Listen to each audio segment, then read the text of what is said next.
The crack of her mother-in-law's hand against her cheek echoed through the dusty ranch house like a gunshot, and Grace Vaughn tasted blood on her tongue as she stumbled backward into the kitchen table. 3 years of marriage to Thomas Vaughn. 3 years of trying.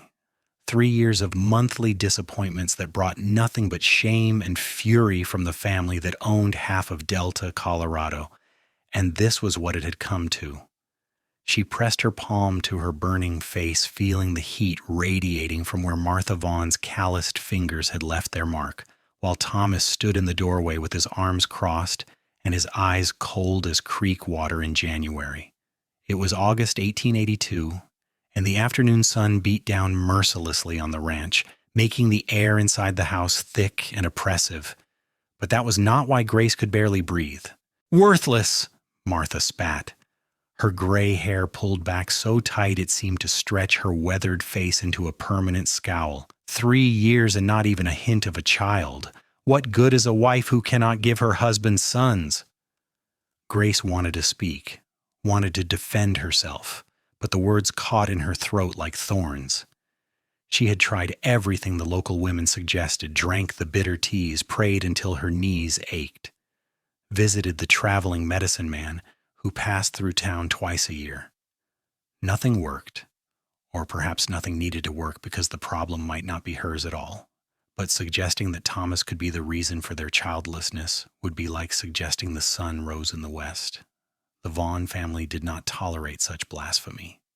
"Ma, maybe we should just give it more time," Thomas said, but his voice lacked conviction, and he would not meet Grace's desperate gaze. "More time?" Martha's laugh was harsh and brittle. "She is 22 years old, prime childbearing age, and she has produced nothing. My grandmother had 5 children by that age. Your father and I had you and your brothers before I turned 25. Grace's father-in-law, Edmund Vaughn, entered the kitchen then, his massive frame filling the doorway. He was a man who commanded respect through sheer physical presence and the weight of his family's name. The Vaughns had been in Delta since before it was properly settled, had built their cattle empire through determination and ruthlessness, and they expected nothing less than perfection from everyone associated with them. "This is a disgrace to our family," Edmund said, his voice low and dangerous. "We brought you into this home, girl. Gave you a roof over your head, food on your plate, a respectable name, and you cannot fulfill the most basic duty of a wife." Grace felt hot tears sliding down her cheeks, mixing with the blood from where her teeth had cut the inside of her mouth. "I have tried," she whispered. "You know I have tried." "Trying is not enough," Martha said. She moved closer, and Grace instinctively backed against the table. "Perhaps you need more motivation to fulfill your obligations." The next blow came from Edmund, a backhanded strike that sent Grace crashing to the floor. The wooden planks were rough against her palms as she tried to catch herself, and she heard the fabric of her dress tear. Pain exploded across her cheekbone, sharp and immediate, followed by a dull throbbing that spread through her skull. "Pa, stop," Thomas said, but he made no move to help his wife. He simply stood there, watching, and that betrayal hurt worse than any physical blow. "You will stay out of this," Edmund told his son. "This is about the future of this family, about our legacy. If she cannot provide us with heirs, then she needs to understand the consequences." Grace tried to push herself up, but Martha's boot came down on her hand, grinding the delicate bones against the unforgiving floor. Grace cried out, the sound torn from her throat against her will. She had been raised to be quiet, to be obedient, to endure whatever hardships came her way with grace and dignity. Her own mother had died when she was 16, and her father had passed just a year before her marriage. The Vaughns had seemed like a blessing then, a wealthy family willing to take in a girl with no prospects and no connections. She had not realized she was trading one kind of poverty for another. "Please," Grace gasped, cradling her injured hand against her chest when Martha finally stepped back. "Please, I will do anything." "You will do what you were brought here to do," Martha said coldly. "You will give this family children, or you will find yourself out on the street with nothing but the clothes on your back." They left her there on the kitchen floor, the three of them walking away as though they had not just beaten a defenseless woman in her own home. Grace heard their voices in the parlor, discussing ranch business, discussing the upcoming cattle drive, discussing everything except what they had just done. She pulled herself up slowly, every movement sending fresh waves of pain through her body. Her face felt swollen. Her hand throbbed, and her ribs ached where she had hit the table on her way down. She made her way to the small bedroom she shared with Thomas, the room that had never quite felt like hers despite 3 years of sleeping there. The mirror on the dresser showed her the damage. Her left cheek was already turning purple, and her lip was split and bleeding. Her hand was swelling, with the knuckles angry and red. She looked like someone who had been trampled by horses, not like a respectable rancher's wife. Grace sank onto the edge of the bed and let the tears come properly, then great heaving sobs that shook her entire body. She had nowhere to go, no one to turn to. Her father's small homestead had been sold to pay his debts. Her few friends in town were all connected to the Vaughn family in one way or another, dependent on them for business or employment. Speaking out against the Vaughns would be social and economic suicide. The sun was setting by the time she heard Thomas's footsteps on the stairs. He entered the bedroom quietly, closing the door behind him. For a moment she thought he might apologize, might show some remorse for standing by while his parents brutalized her. Instead, he simply began undressing for bed. "Thomas," she said softly, "you just watched them beat me." He paused, his shirt half unbuttoned. "What did you expect me to do, Grace? They are my parents. This is their house, their ranch. Everything I have comes from them. I am your wife. A wife who has failed in her primary duty." His words were quiet but cut deeper than any blow. "Ma is right. 3 years is more than enough time. If you cannot give me children, then perhaps we made a mistake." Grace felt something break inside her, some last fragile thread of hope that had been holding her together. "The problem might not be with me," she said, her voice barely above a whisper. Thomas's face darkened.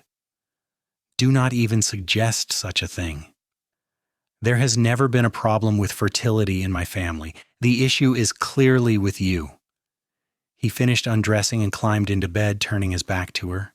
"You should pray harder, Grace. Pray that God sees fit to bless you with a child before my parents lose what little patience they have left." She did not sleep that night. She lay beside her husband, listening to his steady breathing, feeling the pain in her face and hand pulse in time with her heartbeat.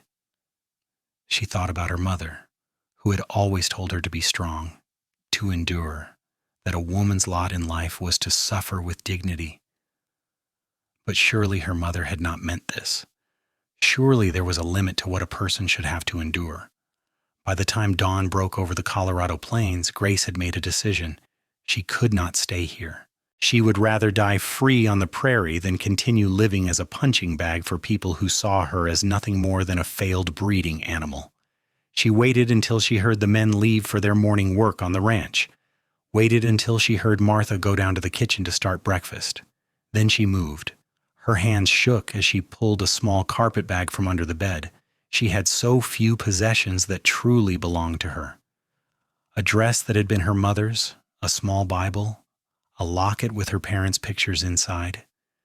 She took only what she could carry, only what she could justify as truly hers. She changed into her riding clothes, the split skirt that Martha always said was unladylike, but which Grace had insisted on keeping for the rare times she was allowed to ride out alone.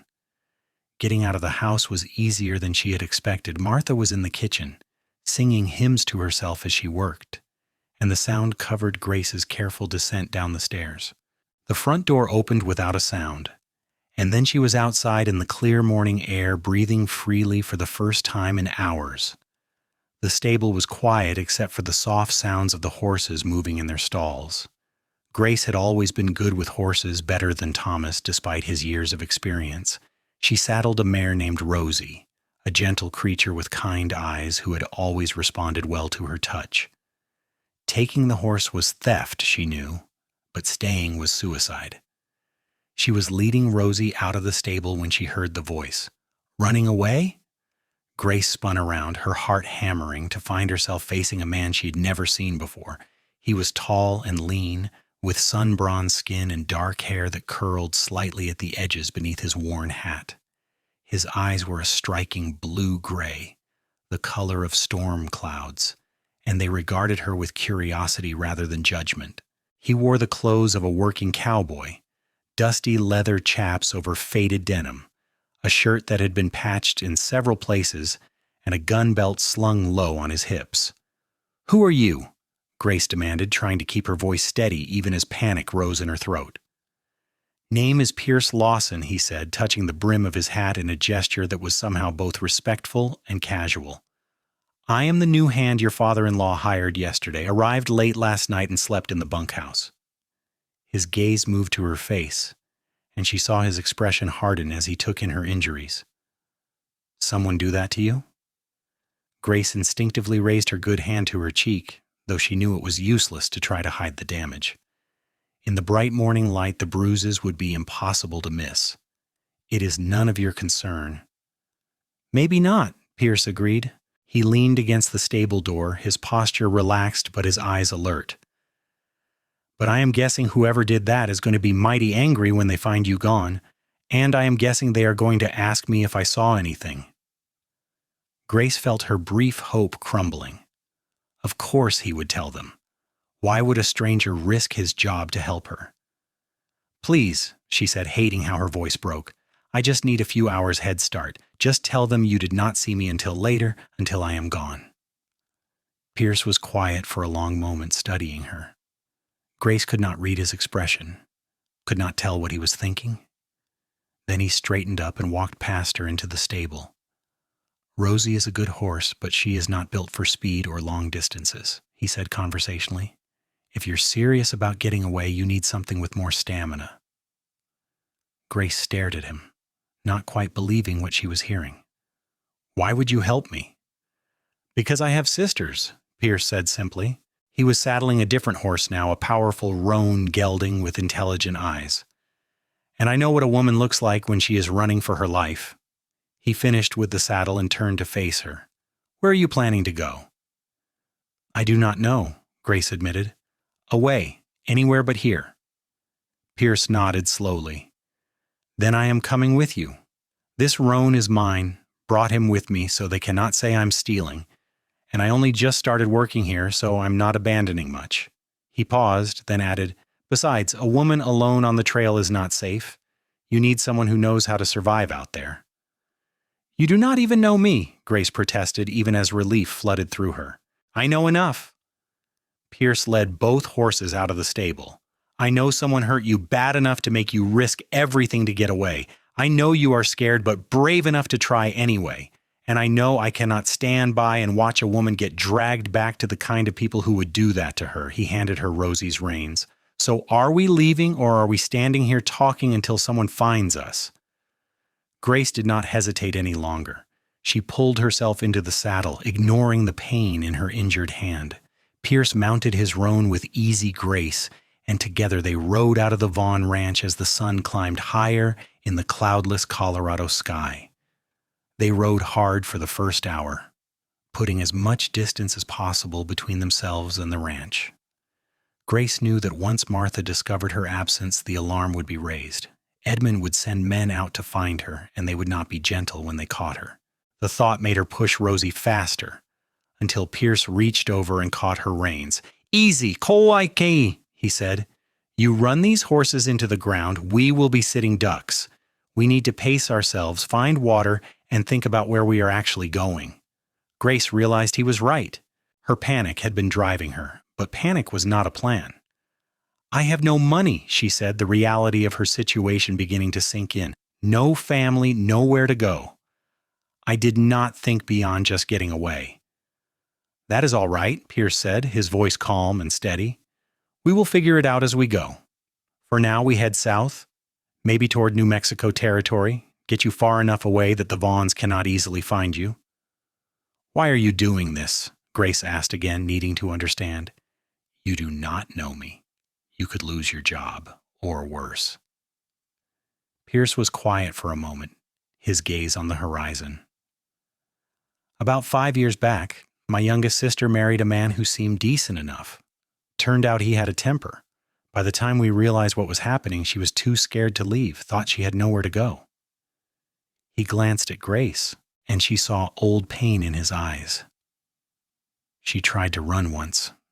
He caught her and beat her so bad she could not walk for a week. My pa and brothers went to get her after that, brought her home. The husband tried to follow, and my pa made it real clear he was not welcome." "What happened to him?" Grace asked. "Last I heard, he was working on a ranch up in Wyoming. As long as he stays away from my family, we do not care what he does." Pierce adjusted his hat against the glare of the sun. "Point is, I know what it looks like when someone is trapped. And I figure if I can help one person get away from that kind of situation, maybe it balances the scales a little for not realizing sooner what my sister was going through." They rode in silence for a while after that, the landscape rolling past them in shades of gold and brown. The mountains rose in the distance, their peaks still touched with snow even in August. Grace had never been this far from the ranch alone, had rarely been allowed to leave the property at all. The world suddenly seemed vast and terrifying and full of possibility all at once. By midday, they stopped to rest the horses by a narrow creek that cut through the prairie like a silver thread. Grace dismounted stiffly, her body aching from the ride, and from the beating she had taken the day before. She knelt by the water and splashed some on her face, wincing as the cold liquid touched her bruised skin. Pierce unsaddled the horses and let them drink and graze. From his saddlebags, he produced some jerky and hardtack, which he offered to Grace. "It is not much, but it will keep us going." Grace accepted the food gratefully, realizing she had not eaten since yesterday's lunch. As she chewed the tough jerky, she watched Pierce move around the small campsite with practiced efficiency. He was probably only a few years older than she was, maybe 25 or 26, with the weathered look of someone who spent his life outdoors. There was something solid and reliable about him, something that made her feel safer than she had felt in years. "Tell me about your family," she said, wanting to know more about this man who had risked everything to help her. Pierce settled down on a rock, stretching his long legs out in front of him. "Not much to tell. I have got 3 sisters, all married now except the youngest, and 2 brothers. My pa runs a small ranch up in Wyoming Territory near Laramie. Nothing fancy like the Vaughn's spread, but it is honest work, and we make enough to get by." He took a bite of his hardtack. "I have been drifting for a while, picking up work where I can find it. Thought maybe I would try Colorado for a season, but I guess that plan just changed." "I am sorry," Grace said softly. "I have ruined your plans." "You have not ruined anything," Pierce said firmly. "I make my own choices, and I choose to help. Do not apologize for needing help when someone is willing to give it." They rested for an hour before moving on, angling more to the west now, following the creek. Pierce explained that they would need to avoid the main roads and towns for a while, at least until they were far enough away that the Vaughn name carried no weight. That meant traveling slower, being more careful, but it also meant staying safe. As the sun began its descent toward the horizon, they made camp in a small grove of cottonwoods. Pierce built a fire, small enough to avoid drawing attention, but large enough to warm them and cook the rabbit he had shot earlier. Grace watched him work, marveling at his competence, the way he seemed to know exactly what needed to be done and how to do it. "You should let me look at that hand," Pierce said once they had eaten. "It is pretty swollen." Grace had been trying to ignore the pain, but it was getting worse. She held out her hand reluctantly, and Pierce took it gently in his own. His hands were calloused and scarred from years of hard work, but his touch was surprisingly gentle as he carefully felt along her knuckles and fingers. "I do not think anything is broken," he said after a moment, "but you have got some bad bruising. It is going to hurt for a while." He reached into his saddlebag and pulled out a small tin. "This is a salve my mom makes. Good for bruises and cuts, may I?" Grace nodded, and Pierce carefully applied the salve to her hand, his movements slow and deliberate.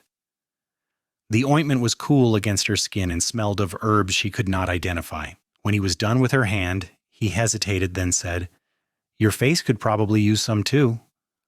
Grace touched her cheek self-consciously. "It must look terrible." "It looks like someone hurt you," Pierce said quietly, "and that makes me angry. But you are still here, still fighting, and that makes you stronger than they will ever be." Something in Grace's chest tightened at his words.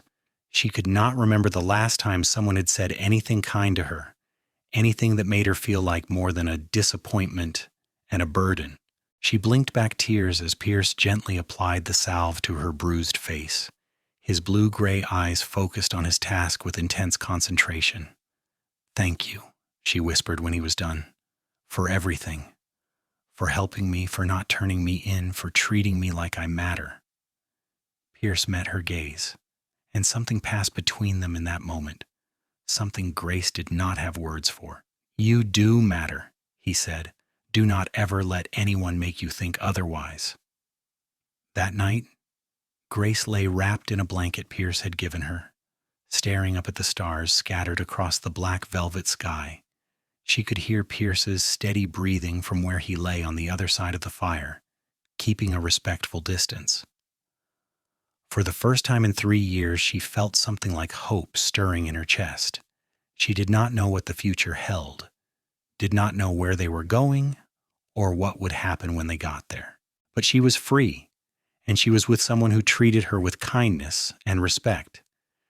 It was more than she had dared to dream of just 24 hours ago. They traveled for 3 more days, moving steadily south and west, following game trails and creek beds, avoiding settlements and other travelers.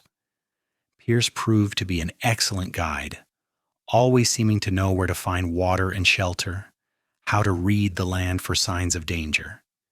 He taught Grace things her father never had, showing her how to track animals, how to build a fire that produced minimal smoke, how to tell direction by the stars. In return, Grace told him about her life before the Vaughns, about growing up on her father's small homestead, about the dreams she had once had of becoming a teacher. She told him about her mother's death, about her father's slow decline into grief and debt, about the day Thomas Vaughn had come calling with his promises of security and respectability. "I thought I was lucky," she admitted, as they rode through a narrow canyon on the 4th day. "The Vaughns were wealthy, respected. Thomas seemed kind enough. I thought I was getting a second chance at a good life." "It is not your fault," Pierce said. "They lied to you, made you think you would be valued and cared for. Finding out the truth does not make you foolish. It makes them cruel." Grace was beginning to understand that Pierce was unlike any man she had ever known. He did not talk down to her, did not dismiss her thoughts or feelings. He listened when she spoke, asked her opinion on their route and plans, treated her as an equal partner in their escape rather than a burden he was forced to carry. It was intoxicating and terrifying all at once. On the 5th day, they reached a small settlement called Durango, far enough south that Pierce thought it might be safe to stop for supplies. They were running low on food and the horses needed proper rest and feed. Pierce went into town alone, leaving Grace hidden in a small canyon outside the settlement, afraid that her bruised face might draw too much attention and too many questions. He returned several hours later with food, ammunition, and news. "The Vaughns have put out word that you were kidnapped," he told Grace as he unpacked the supplies. "They are offering a reward for information leading to your return." Grace felt ice water flood her veins. "A reward? They are telling people I was taken against my will?" "Makes them look better than admitting their daughter-in-law ran away, Maia," Pierce said grimly. "And it means we need to be even more careful. Someone might recognize you and try to collect that reward money." "Maybe I should go back," Grace said, though the words made her feel sick. "I do not want you to get hurt because of me." Pierce stopped what he was doing and looked at her directly. "Grace, I need you to understand something. I'm not taking you back to those people. I do not care what story they are telling or how much money they are offering. You are not going back to a place where you get beaten for something that is not your fault." He moved closer, his expression intense. "You are enough, Grace, just as you are, with or without children, With or without a husband, you are enough, and you deserve to be treated with respect and kindness, not violence and cruelty. Grace felt tears streaming down her cheeks before she even realized she was crying. No one had ever said anything like that to her before. Her whole life she had been taught that her value lay in her usefulness, in her ability to bear children, keep a house, serve a husband. The idea that she might have intrinsic worth, that she might be enough simply by existing, was so foreign and so desperately needed that she could not hold back her emotions. Pierce pulled her into his arms, and Grace buried her face against his chest, sobbing out 3 years of pain and fear and loneliness. He held her carefully, mindful of her injuries, one hand gently stroking her hair while he murmured soft reassurances. He smelled of leather and horses and sage, and Grace felt safer in his arms than she had felt anywhere in years. When her tears finally subsided, she pulled back slightly, embarrassed by her breakdown. "I am sorry. I did not mean to fall apart like that." "You have got nothing to apologize for," Pierce said. He used his thumb to gently wipe away the remaining tears from her cheeks. "You have been through hell. You are allowed to cry." Grace looked up at him, at his kind eyes and strong features, and felt something shift inside her. This was not like what she had felt when Thomas courted her, that cautious hope that he might provide security. This was something deeper, something that made her heart race and her breath catch. This was the beginning of something real. They left Durango that afternoon, heading west into the San Juan Mountains. Pierce had heard of a small mining town called Silverton that was booming with silver discoveries. It would be a good place to disappear, he said, full of newcomers and transients, where 2 more strangers would not draw attention. They could find work, make enough money to truly start over somewhere else. The mountain passes were treacherous, narrow trails that wound along steep cliffs with dizzying drops. Grace had never been so high before, and the thin air made her head swim. But Pierce guided them carefully, his steady presence keeping her calm even when Rosie stumbled on loose rocks and Grace's heart leaped into her throat. They spent a night camped high in the mountains, where the air was cold enough that they could see their breath even in August. Pierce built a larger fire than usual and insisted that Grace sleep close to it, wrapped in both their blankets while he kept watch. When Grace protested that he would freeze, he just said he had slept in worse conditions and that she needed the warmth more than he did. Grace woke sometime in the deepest part of the night to find Pierce sitting by the fire, his rifle across his lap, staring out into the darkness. The firelight played across his features, highlighting the strong line of his jaw, the curve of his cheekbones. He looked like something out of a story, a frontier hero keeping watch over those he had sworn to protect. "Pierce," she said softly, and he turned to look at her. "Sorry, did I wake you?" "No, I just woke up. Come here, you must be freezing." Pierce hesitated, then moved closer to the fire. Grace sat up and held out one of the blankets. "Share this with me. You cannot protect me if you freeze to death." A small smile curved his lips, and he sat down beside her, accepting the blanket. They sat side by side, shoulders touching, staring into the flames. Grace felt the warmth of his body against hers and thought about how quickly things could change. A week ago, she had been trapped in a miserable marriage with no hope of escape. Now she was sitting on a mountainside with a man who had given up everything to help her, a man who made her feel things she had never felt before. "Can I ask you something?" she said quietly. "Anything. Do you ever regret helping me? Even a little?" Pierce turned to look at her, his eyes reflecting the firelight. "Not even for a second. This is the most right thing I have done in a long time." He paused, then added, "And if I am being honest, spending time with you has not exactly been a hardship. You are brave and smart and stronger than you give yourself credit for. I admire that." Grace felt heat rise in her cheeks that had nothing to do with the fire. "I admire you too, everything you have done, the way you treat me with such kindness. I have never known anyone like you." They sat in silence for a moment, the air between them charged with unspoken feelings.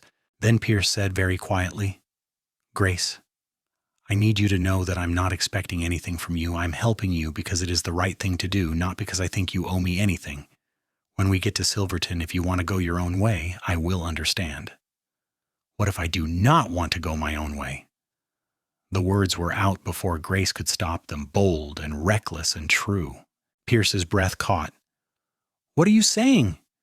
Grace turned to face him fully, her heart pounding.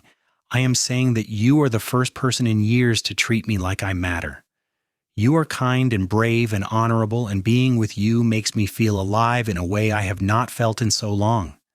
She reached out and took his hand. I know it is too soon. I know we barely know each other, but I cannot ignore what I am feeling. Pierce squeezed her hand gently. I have been trying not to think about how much I enjoy your company, trying not to notice how beautiful you are even with bruises on your face, trying not to care too much too fast. He brought her hand to his lips and pressed a gentle kiss to her knuckles. But the truth is, I think I started falling for you the moment I saw you in that stable, scared but determined to save yourself. And every day since then, I have fallen a little more. Grace felt tears prick her eyes again, but these were tears of happiness rather than pain. I am still married, she whispered. Technically, legally, I am still Thomas's wife. I know, Pierce said, and I'm not asking you to do anything about that right now. We have time. We can figure things out as we go. He cupped her face gently in his free hand, careful of her fading bruises. For now, I just need you to know that you are not alone. Whatever happens, wherever this leads, I am with you. Grace closed the distance between them and kissed him, soft and tentative at first, then deeper as Pierce responded. It was nothing like kissing Thomas, which had always felt like an obligation, a duty to be performed. This was warmth and connection and promise. This was two souls recognizing each other and reaching out in hope. When they finally pulled apart, both slightly breathless, Pierce rested his forehead against hers. We should probably get some sleep, he murmured. Long ride tomorrow. But they stayed there by the fire, wrapped in blankets and each other's arms, talking quietly about everything and nothing until the eastern sky began to lighten with the promise of dawn. For the first time since her mother died, Grace felt like she had found a home, not in a place, but in a person. They reached Silverton 2 days later, descending from the mountains into a valley buzzing with activity. The town was exactly as Pierce had described, a chaotic mix of miners, merchants, gamblers, and dreamers, all chasing the promise of silver. Buildings were going up seemingly overnight, and the streets were crowded with people from every walk of life. It was easy to disappear into that chaos. Pierce found them a small cabin on the edge of town, belonging to a prospector who had died in a mining accident and whose widow was desperate for rent money.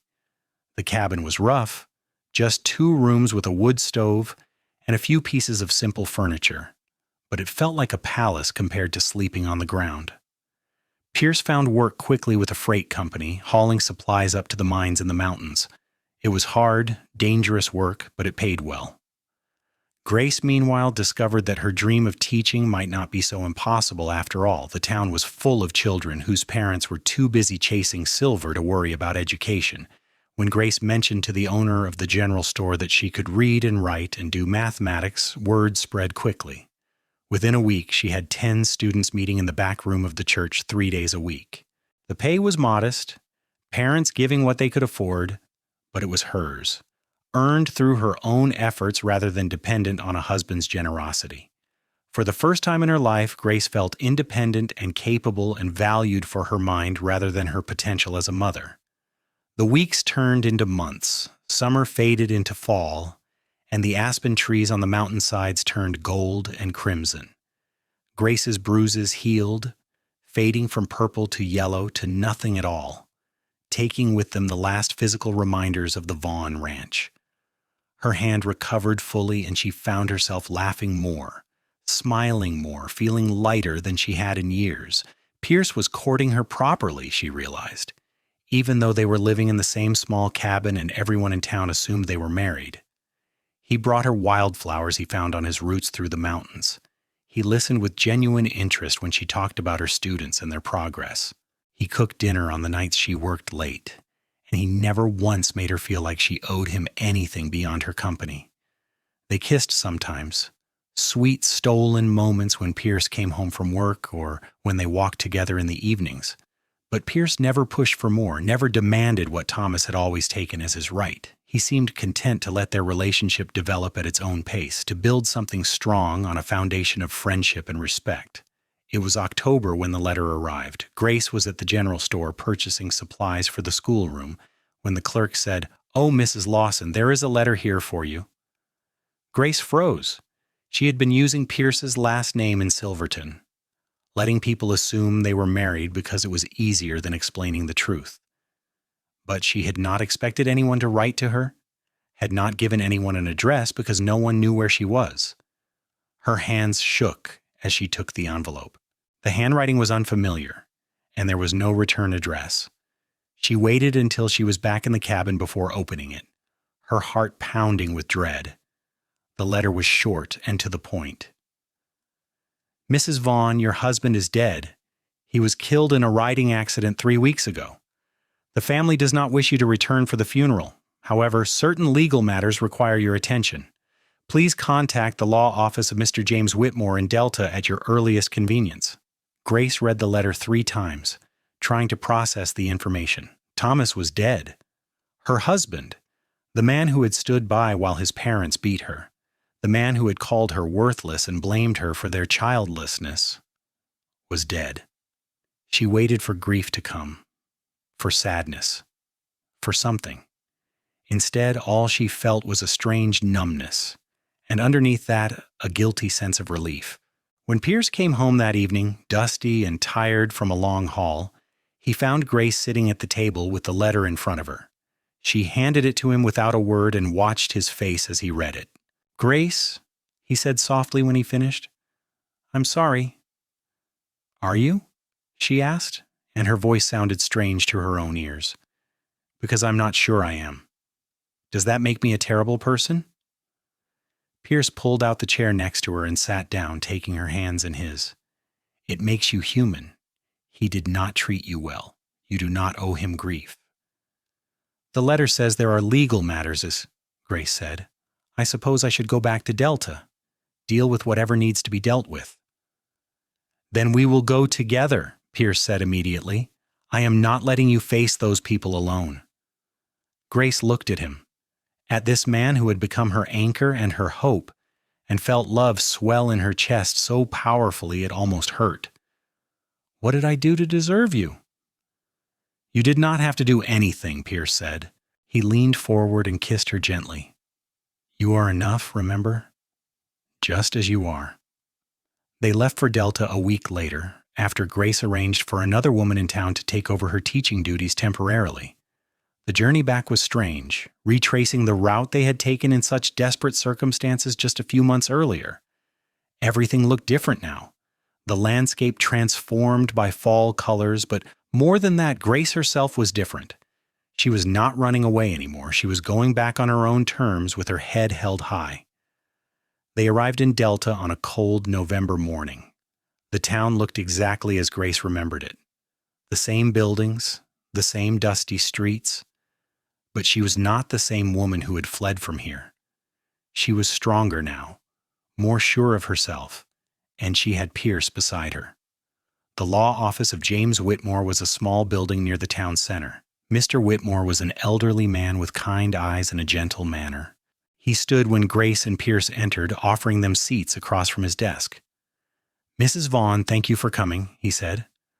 "I'm sorry for your loss." "Thank you," Grace said, because it seemed like the thing to say, even though loss was not quite what she felt. Mr. Whitmore opened a folder on his desk. "I will be direct with you, as I suspect you have no love for unnecessary pleasantries. Your husband died intestate without a will. Normally, his property would pass to you as his widow. However, the Vaughn family is contesting this, claiming that you abandoned the marriage and therefore forfeit any claim to the estate." "I see," Grace said quietly. "Well, what does that mean, practically speaking?" "It means that there will likely be a lengthy legal battle if you choose to fight for your share of the estate. The Vaughns have significant resources and political connections. They will make it difficult." Mr. Whitmore paused, then added, "However, I should tell you that I have been practicing law in this town for 30 years. I know the Vaughns, and I know their reputation. If you were to pursue a claim and detail the reasons you left, including any mistreatment you suffered, it would become part of the public record. The Vaughns are very concerned about their reputation." Grace understood what he was saying. The Vaughns would not want the details of how they treated her to become public knowledge. "What are they offering?" Mr. Whitmore pulled out another document. "They are willing to pay you a settlement of $1,000 in exchange for signing away all rights to the estate and agreeing not to speak publicly about your time with the family." $1,000 was a significant sum, enough to start a real life somewhere new. But it was also hush money, payment for her silence and complicity. Grace looked at Pierce, who squeezed her hand but said nothing, leaving the decision to her. "I want $2,000, Grace said, her voice steady.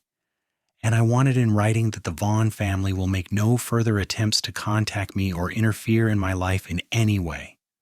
Mr. Whitmore's eyebrows rose slightly, but he nodded. "I will convey your terms to them. May I ask where I should send word of their response?" Grace gave him the address in Silverton, then she and Pierce left the office. Outside, Pierce let out a low whistle. $2,000, that is bold. "They beat me," Grace said simply. "They treated me like property, like I was less than human. If they want me to stay quiet about that, they can pay for the privilege." Pierce grinned and pulled her into a quick embrace. "That is my girl. Come on, let us get out of this town. I do not like the way people are looking at you." They were walking back to their horses when they heard the voice. "Grace? Grace Vaughn?" Grace turned to find herself face to face with Martha Vaughn. The older woman looked thinner than Grace remembered, her face haggard and her eyes hard. Edmund stood behind her, along with two men Grace did not recognize. "How dare you show your face here?" Martha hissed. "You killed my son, running away like you did, breaking his heart. The stress of it drove him to carelessness, and that is why he is dead." Grace felt Pierce tense beside her, but she laid a hand on his arm, silently asking him to let her handle this. "Thomas is dead because he was never a competent writer, and we both know it," she said calmly, "and I did not break his heart. I doubt he even noticed I was gone, except that there was no one around for you all to blame for your failures." Martha's face turned red. "You are a barren, worthless woman. You could not even fulfill the most basic duty of a wife. And you are a bitter, cruel woman who takes out her disappointments on anyone weaker than herself," Grace replied. The words felt powerful, cathartic. 3 years of swallowed anger finally finding voice. "You beat me for something that was not my fault. You treated me like an animal. And now you want to blame me for Thomas's death because you cannot face the fact that your precious son was just as weak and cowardly as you are cruel." Edmund stepped forward, his face dark with rage. "You watch your mouth, girl. We can still make your life very difficult." Pierce moved then, positioning himself between Grace and the Vaughns. He did not say anything, did not make any overt threats, but something in his posture and the way his hand rested on his gun made his message clear. He would not let them touch her. "We are done here," Grace said. "Your lawyer knows how to reach me regarding the settlement. And when that is finalized, I never want to see or hear from any of you again." She turned and walked away, her head high. Pierce at her side. Behind her, she could hear Martha sputtering with rage, but she did not look back. That chapter of her life was over, and she was writing a new one now. The response from the Vaughns came 2 weeks after Grace and Pierce returned to Silverton. Mr. Whitmore's letter was brief. The Vaughns had agreed to her terms. $2,000 would be transferred to an account in her name at the Silverton Bank, and all parties would sign a legal agreement terminating any further obligations or contact. Grace stood in the cabin holding the letter and felt the last chain binding her to her old life fall away. She was free, truly free, for the first time in her adult life.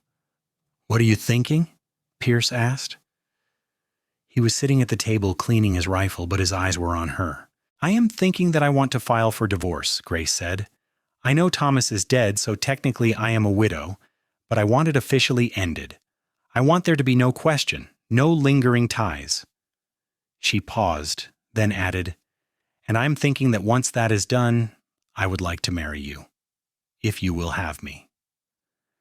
Pierce set down the rifle and crossed the room in 3 long strides. He took Grace's face in his hands and kissed her thoroughly, leaving no doubt about his answer. I will have you, he said when they finally broke apart. I will have you today, tomorrow, for the rest of my life if you will let me. Is that a proposal? Grace asked, laughing and crying at the same time. I guess it is. Pierce dropped to one knee, still holding her hands. Grace Vaughn, soon to be legally Grace nobody but herself, will you marry me? Will you let me spend the rest of my life showing you how much you are loved and valued? Will you build a life with me, whatever that life looks like? Yes, Grace said, pulling him to his feet and into her arms. Yes to all of it. Yes. The legal matters took time. There were papers to file, waiting periods to observe, bureaucracy to navigate. But by the spring of 1883, Grace was officially divorced from the Vaughn family, and in April, she and Pierce were married in the small church in Silverton, with half the town in attendance. Grace wore a simple dress of cream-colored silk that she had sewn herself, and Pierce wore his best clothes, his hair slicked back and his face clean-shaven for the occasion. When the minister pronounced them husband and wife and Pierce kissed her, Grace felt joy bubble up inside her like a natural spring. This was what marriage was supposed to be, a choice made freely between 2 people who loved and respected each other, not a transaction or a trap. They honeymooned in the cabin that was now officially theirs, having used some of Grace's settlement money to purchase it outright. They made love for the first time as husband and wife, and it was everything Grace had never known intimacy could be. Pierce was gentle and patient, attentive to her needs and her pleasure, treating her body like something precious rather than something to be used. Afterward, lying in Pierce's arms with the moonlight streaming through the window, Grace said, "Thank you." "For what?" Pierce asked, his fingers tracing lazy patterns on her shoulder. "For seeing me when I was invisible, for helping me when I was desperate, for loving me when I thought I was unlovable." Pierce tightened his arms around her. "You were never unlovable, Grace. You were just surrounded by people who did not know how to love. But I know how. And I am going to spend every day of the rest of my life proving it to you." The years that followed were not without challenges. Pierce's work remained dangerous, and there were nights when Grace lay awake worrying until she heard his footsteps on the porch. The mining town economy was unpredictable, with booms and busts that affected everyone. Grace's school grew and shrank depending on how many families could afford to spare their children from work. But through it all, they had each other. They built a life together based on mutual respect and genuine affection. They argued sometimes, as all couples do, but they never went to bed angry, and Pierce never once raised his hand to her. The very idea would have been absurd. Violence was not part of the language of their love. In the fall of 1884, Grace missed her monthly courses. She tried not to hope, tried not to think about what it might mean, because the disappointment had been so crushing so many times before. But as the weeks passed and her body began to change, she had to face the possibility that she might be pregnant. She was terrified to tell Pierce, afraid of what it might do to their relationship if this pregnancy failed, like all her attempts with Thomas had failed. But when she finally worked up the courage to share her suspicion, Pierce's reaction was everything she could have hoped for. "That is wonderful," he said, pulling her into a tight embrace. "But Grace, you need to understand something. If this does not work out, if you lose the baby or if there is no baby at all, it does not change anything between us. You are enough for me. You have always been enough." Grace cried then, great heaving sobs of relief and love. This was what she had needed to hear all along, what she had never gotten from the Vaughns or from Thomas. She was enough, with or without children. Her worth was not contingent on her ability to reproduce. As it turned out, there was a baby, and Grace's pregnancy progressed smoothly. Pierce was attentive and supportive, taking over the household chores when Grace became too tired, accompanying her to appointments with the midwife, building a cradle with his own hands during the long winter evenings. On a warm day in May 1885, Grace gave birth to a healthy baby boy. They named him Samuel, after Pierce's father, and he had his father's dark hair and his mother's green eyes. Pierce held his son with such tender awe that Grace fell in love with him all over again.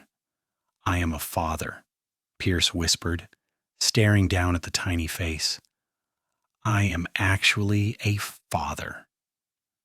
"You are going to be wonderful at it," Grace assured him. "You are wonderful at everything that matters."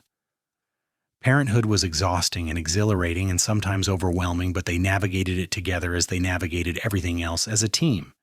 Pierce was a hands-on father, not afraid to change diapers or soothe a crying baby in the middle of the night. He sang Samuel to sleep with off-key lullabies and carried him in a sling while doing chores. Grace returned to teaching when Samuel was 6 months old, bringing the baby with her to the schoolroom. The older students adored having a baby around, and Samuel seemed to enjoy the attention and activity. Grace discovered that she could balance motherhood and her work, that she did not have to choose between being a good mother and being herself. When Samuel was 2, Grace became pregnant again. This time she was less anxious, more confident in her body's ability to carry a child to term. Their second child, a daughter they named Rose after Pierce's mother, was born in the spring of 1887. She had Pierce's blue-gray eyes and Grace's auburn hair, and she was loud and demanding from the moment she entered the world. "She knows what she wants," Pierce said admiringly, watching his daughter nurse with fierce determination. "She is going to be a force to be reckoned with." "She takes after her mother, then," Grace said with a tired smile. "And her father is not going to know what hit him when she is old enough to talk back," Pierce agreed. Life in Silverton was good. Pierce eventually started his own freight business with 2 partners, which was more profitable and less dangerous than working for someone else. Grace's school became officially recognized by the territorial government, which meant a small but steady salary. They moved into a larger house on the outskirts of town, with enough land for a vegetable garden and a few chickens. Samuel grew into a curious, adventurous boy who loved helping his father with the horses and asking his mother endless questions about everything. Rose was indeed a force of nature, stubborn and fearless and determined to keep up with her older brother in everything. Pierce was an excellent father, patient and playful, and always ready with a hug or a word of encouragement. And Grace, for the first time in her life, felt completely at peace. She had meaningful work, a loving family, and a partner who treated her as an equal. The nightmares about the Vaughn ranch came less and less frequently, until finally they stopped altogether. It was a summer evening in 1890, 8 years after their first meeting in that stable in Delta, when Grace and Pierce sat on the porch of their home, watching Samuel and Rose chase fireflies in the gathering dusk. Samuel was 5 now, tall for his age and full of energy. Rose was 3, with her father's charming grin and her mother's quick mind. "Do you ever think about what your life would have been like if you had stayed?" Pierce asked, his arm around Grace's shoulders. Grace leaned into his warmth, considering the question. "Sometimes," she admitted, "but not with longing. More with horror at how close I came to spending my whole life trapped in that misery." She turned to look at him. "What about you? Do you ever regret the life you gave up to help me?" "I did not give up anything worth having," Pierce said. "I traded a series of temporary jobs and lonely nights for a home, a family, and the love of an amazing woman. That is not a sacrifice. That is the best deal I ever made." Grace smiled and kissed him, soft and sweet. "I love you, Pierce Lawson. Thank you for seeing me when I needed to be seen, for helping me when I needed help, and for loving me when I needed love." "Always," Pierce promised. "For the rest of my life. Always." As the stars began to appear in the darkening sky and their children's laughter rang out through the warm evening air, Grace reflected on the journey that had brought her to this moment. She had been broken down, beaten, told she was worthless and not enough. But she had found the courage to escape, had found a man who saw her value, and had built a life that was full of meaning and love. She thought about the young woman she had been cowering in a kitchen while her in-laws beat her for a failing that was not her fault. If she could go back and tell that woman anything, it would be this: you are enough. You have always been enough. And someday you will find someone who knows that without being told. That someone had turned out to be a drifting cowboy with kind eyes and a good heart, a man who had risked everything to help a stranger because it was the right thing to do. Pierce had not just saved her life that day in the stable. He had given her back her sense of self-worth, her belief that she deserved kindness and respect and love.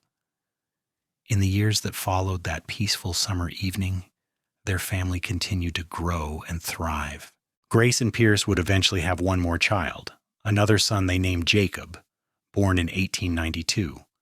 Samuel grew into a thoughtful young man who inherited his mother's love of learning and became a teacher himself. Rose was as fierce and determined as they had predicted, eventually leaving Silverton to study medicine in Denver, one of the first women to do so. Jacob took after his father, more comfortable with horses and the outdoors than with books, and eventually took over Pierce's freight business. Grace taught for 30 years, educating hundreds of children in that mountain town, many of whom went on to achieve things their mining camp childhoods might never have predicted. Pierce's business prospered, and he became known throughout the region as an honest man and a fair employer. Together, they became pillars of their community, respected and loved. They never returned to Delta, and Grace never heard from the Vaughn family again after the settlement was finalized. She occasionally wondered what had become of them, whether they ever felt remorse for how they had treated her, but mostly she did not think about them at all. They were a chapter of her life that was closed, and she was too busy living her present and future to dwell on the past. On their 20th wedding anniversary, Pierce surprised Grace with a trip to Laramie to visit his family. It was the first time Grace had met Pierce's parents and siblings, and she was nervous about how they would receive her. But Pierce's family welcomed her with open arms, treating her like the daughter and sister they had never met rather than a stranger. Pierce's sister Emma, the one who had escaped her abusive husband, pulled Grace aside one evening during the visit. "Thank you," Emma said quietly. "For what?" Grace asked, confused. "For being the reason Pierce understood what I was going through," Emma said. "He told me about how he met you, how he helped you escape. He said that experience taught him to recognize the signs, to know when someone needed help, even if they could not ask for it. If he had not learned those lessons with you, he might not have been as insistent about getting me out when he did." Grace took Emma's hand. "Then we helped each other in a way. Your story gave Pierce the courage to help me, and our story gave him the wisdom to help you. That is how it should be. People helping each other through the hard times." That visit cemented Grace's place in the Lawson family, and from then on they made the trip to Wyoming every few years, maintaining the bonds of family and love across the distance. As Grace and Pierce grew older, their love only deepened. The passion of their early years mellowed into something even more profound, a partnership so complete that they often knew what the other was thinking without words. They still held hands when they walked, still kissed each other goodbye in the morning and hello in the evening, still looked at each other with affection and desire even as their hair turned gray and their bodies showed the wear of hard-lived lives. Grace never forgot where she came from or the darkness she had escaped. She made it her mission to help other women in situations similar to what she had experienced, quietly providing assistance and resources to those who needed to leave dangerous marriages. She became known as someone who would listen without judgment, who would help without questions. Over the years, she helped dozens of women find the courage and means to start over. Pierce supported her in this work completely, often providing the practical assistance that women needed: a horse, a few dollars, a safe place to stay for a night. Together, they created a quiet underground network in Silverton and the surrounding towns, helping those who society said should stay silent and endure. It was this work that eventually led to Grace being invited to speak to the territorial legislature about the need for better legal protections for women in abusive marriages. She was 60 years old when she stood before that body of men and told her story, not sparing them the difficult details of what she had endured at the hands of the Vaughn family. "I was told I was not enough because I could not bear children," she said, her voice clear and strong. "I was beaten for this perceived failing, treated as less than human, as property to be punished when I did not perform as expected. I survived only because one man had the courage to help me escape, and because I had the courage to accept that help." She looked around the room, making eye contact with as many legislators as she could. How many women are suffering right now because they believe they have no other choice? How many will die because the law offers them no protection, no recourse, no way out? We must do better. We must create legal pathways for women to leave dangerous situations without losing everything. We must stop treating women as property and start treating them as people. The speech made waves throughout Colorado and beyond. While the legislature did not immediately pass all the reforms Grace advocated for, her testimony was cited in legal proceedings and used by other activists in their own advocacy work. Grace Lawson became, somewhat to her surprise, a minor celebrity in the women's rights movement, though she always insisted she was just telling her truth, not trying to be anyone's hero. Through it all, Pierce was her rock and her champion. He was proud of her work, proud of the difference she was making, and never once suggested that she should be quieter or more demure or less controversial. He had fallen in love with a woman who was brave and strong, and he loved watching her use those qualities to change the world. They celebrated their 40th wedding anniversary surrounded by children, grandchildren, and a community that loved them. Samuel and his wife brought their 4 children. Rose came from Denver with her husband and their 2 adopted daughters. Jacob and his wife brought their 3 sons. The house was full of noise and laughter and life, and Grace looked around at all of it and marveled at the journey that had brought her here.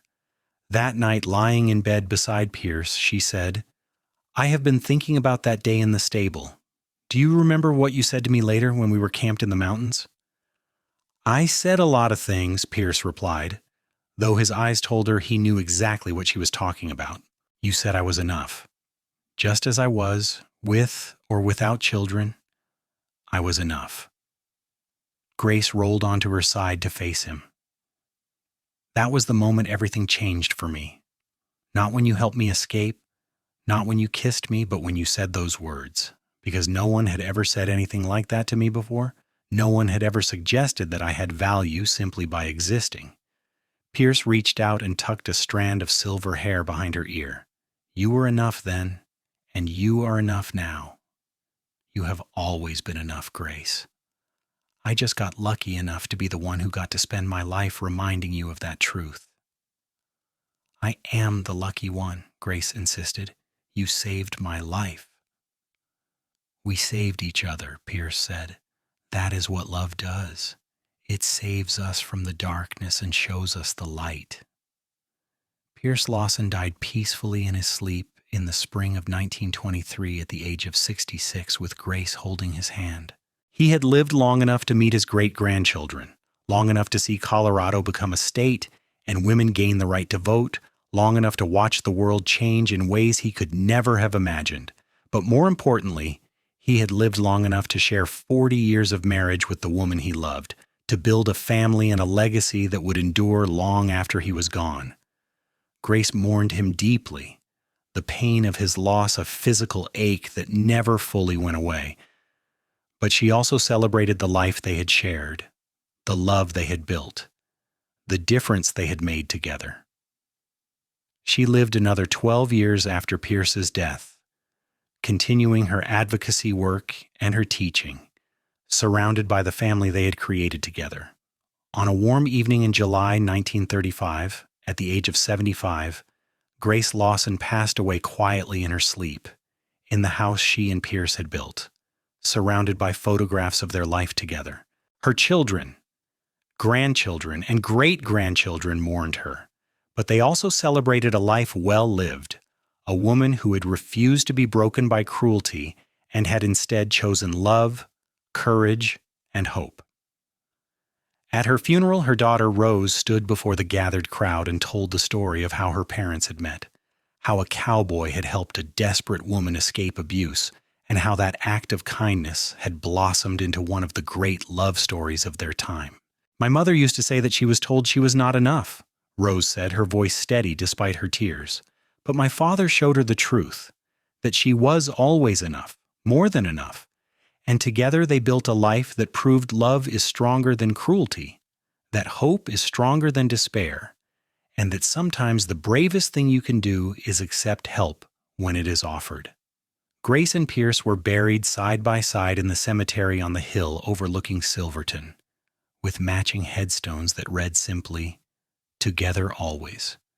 And in the years and decades that followed, their descendants would carry forward the lessons they had learned from that remarkable couple, that every person has intrinsic worth, that love should be given freely and without conditions, and that sometimes the greatest adventures begin with a single act of courage. The story of Grace Vaughn and Pierce Lawson became a family legend, passed down through generations. Great-great-grandchildren who never met them still heard the story of how they met, how Pierce had risked everything to help a stranger, how Grace had found the courage to escape and build a new life. The story evolved and changed over time, as stories do. But the essential truth remained that in a time and place where women had few rights and fewer options, one woman had chosen freedom over security, and one man had chosen kindness over indifference, and together they had created something beautiful. Their house in Silverton still stood a century later, lovingly maintained by descendants who understood its historical significance. The school Grace had founded continued to operate, though in a much newer building. And in the hearts of all who heard their story, Grace and Pierce lived on, a testament to the power of love to transform lives and create hope even in the darkest circumstances, because in the end, that was the real lesson of their story. Not that life would be easy or that love would solve every problem, but that being seen, being valued, being told you are enough could give a person the strength to survive anything and to build a life worth living. Grace had been beaten and broken, but she had not stayed that way. Pierce had been a drifting cowboy with nothing but his integrity and his skills, but he had recognized something worth saving and had committed himself to protecting it. Together they had proven that family was not just about blood or duty, but about choice and love. They had shown that a marriage could be a partnership of equals, built on respect and affection rather than domination and obligation. They had demonstrated that the scars of the past did not have to define the future, that healing was possible, that joy could be found even after terrible pain. And most importantly, they had loved each other truly and deeply for 40 years of marriage and beyond death itself. That love had been the foundation of everything they built, the bedrock on which they created their family and their life. It was a love born of crisis, but sustained by daily choice, by small acts of kindness and large gestures of sacrifice, by laughter and tears and all the messy, beautiful reality of two people learning to be one without losing themselves. In a dusty stable in Delta, Colorado, on a summer morning in 1882, a cowboy had looked at a beaten woman and seen not a victim but a survivor. He had seen worth where others had seen worthlessness. He had offered help where others would have turned away. And that single act of recognition, that moment of seeing another person's humanity and choosing to honor it, had changed two lives forever and created ripples that would spread through generations. Grace had been told she was not enough, but Pierce had shown her the truth. She was enough. She had always been enough, and together they had been more than enough. They had been extraordinary,